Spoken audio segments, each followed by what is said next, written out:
आज नाथनगर विधानसभा क्षेत्र के अंतर्गत रन्नूचक गांव में आयोजित संविधान रक्षक न्याय योद्धा सम्मान समारोह कार्यक्रम में शामिल होकर समाज के वंचित तबकों के अधिकारों और संविधान की रक्षा के लिए निरंतर संघर्षरत न्याय योद्धाओं को सम्मानित किया। कार्यक्रम को संबोधित करते हुए नूर हसन फरीदी ने कहा कि संविधान ही हमारे अधिकारों और लोकतंत्र की सबसे बड़ी ताकत और हथियार है। इसे सुरक्षित रखना और इसके मूल्यों की रक्षा करना हम सभी की जिम्मेदारी है। इसी क्रम में वोटर अधिकार यात्रा के महत्व को साझा किया और लोगों से लोकतांत्रिक अधिकारों के प्रति सजग रहने का आह्वान किया। साथ ही तेजस्वी यादव की सरकार बनने पर माई बहन मान योजना को लेकर माताओं बहनों से आत्मीय संवाद भी किया और इंडिया गठबंधन की सरकार बनने पर उन्हें इस योजना से मिलने वाले लाभों की जानकारी दी। ऐसा नहीं है कि जो प्रधानमंत्री हो तो वो 2 वोट देगा, जो किसान हो तो वो 1 वोट देगा। ऐसा नहीं, बाबा साहब ने पूरे हिंदुस्तान के गरीब गुरबा के लिए यही एक अधिकार है।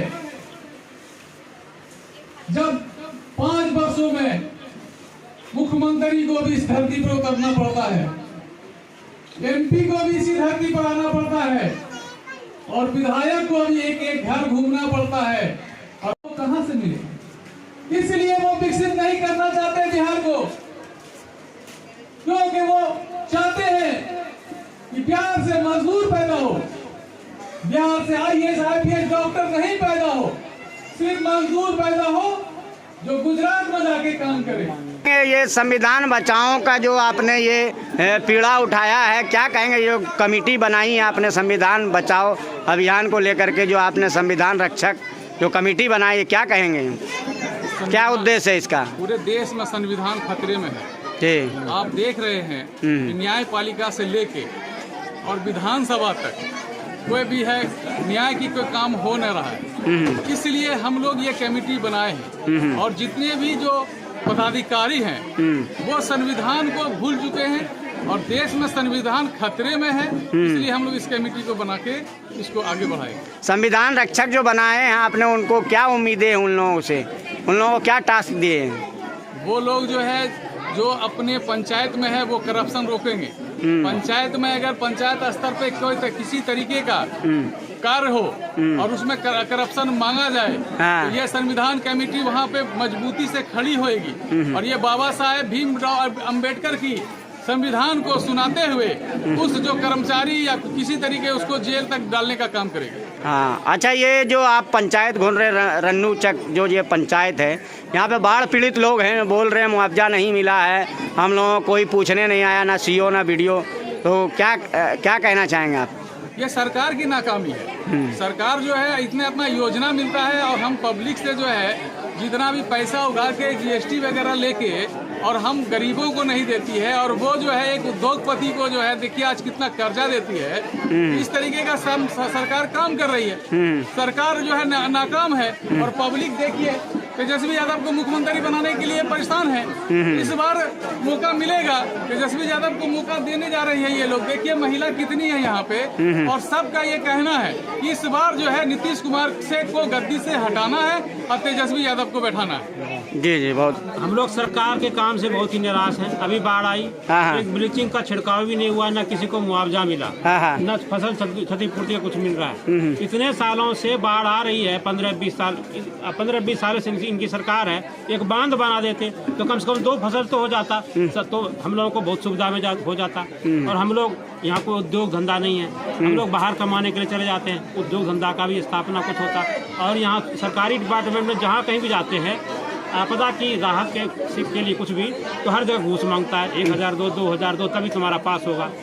इस सब से निराश होकर के हम इजाजत में आए हैं। हाँ, क्या लगता है इस बार बदलाव आएगा बिहार में? जरूर बदलाव आएगा।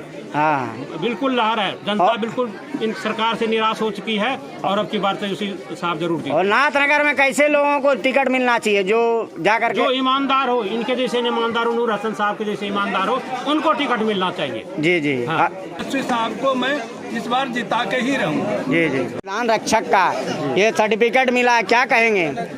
मैं ये नीतीश बाबू से बहुत निराश हूँ, क्योंकि ये 17 साल राज किए और ना ये पलायन रोक पाए, ना शिक्षा का उच्च कोटि का ये स्तर ऊंचा कर पाए शिक्षा का, और इससे बहुत नाकामी है। पलायन देखिए, यहाँ से बिहार का लोग जितना है ट्रेन में फूस के लेके जाता है, बाहर जाता है कमाने के लिए, रोजी रोजगार के लिए।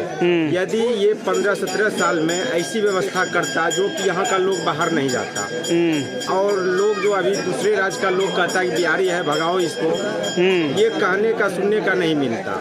इसलिए ये सरकार एकदम नकम्मा हो गया है, कोई मतलब ही नहीं है। ये पलटू राम है जो जिधर कुर्सी मिला उधर हम पलट गए। आपको जो ये जिम्मेदारी मिली है संविधान बचाओ का, संविधान रक्षक का, तो क्या करेंगे आप, इसको किस तरीके से बचाएंगे? हम इसमें पूरा सहयोग करेंगे तेजस्वी जी को, और जितना हो सके हम करप्शन के बारे में आवाज उठाएंगे, और बाकी सब जो जितना भी जनता लोग है उसको प्रोत्साहन करेंगे कि आप आइए, सरकार को बदलिए, एक बार बदलिए, तब तो बिहार का विकास होगा। आपका पास ही होना चाहिए नाथनगर विधानसभा इस बार जो है ना, युवा, ईमानदार और संविधान में जो है उसका आवाज उठाने वाला प्रत्याशी चाहिए। यहाँ से जो सत्र चालू होता है उस प्रत्याशी का जो भी समस्या है उस समस्या का वहाँ आवाज उठना चाहिए। क्या लगता है इस बार बिहार में बदलाव आएगा? निश्चित 100+।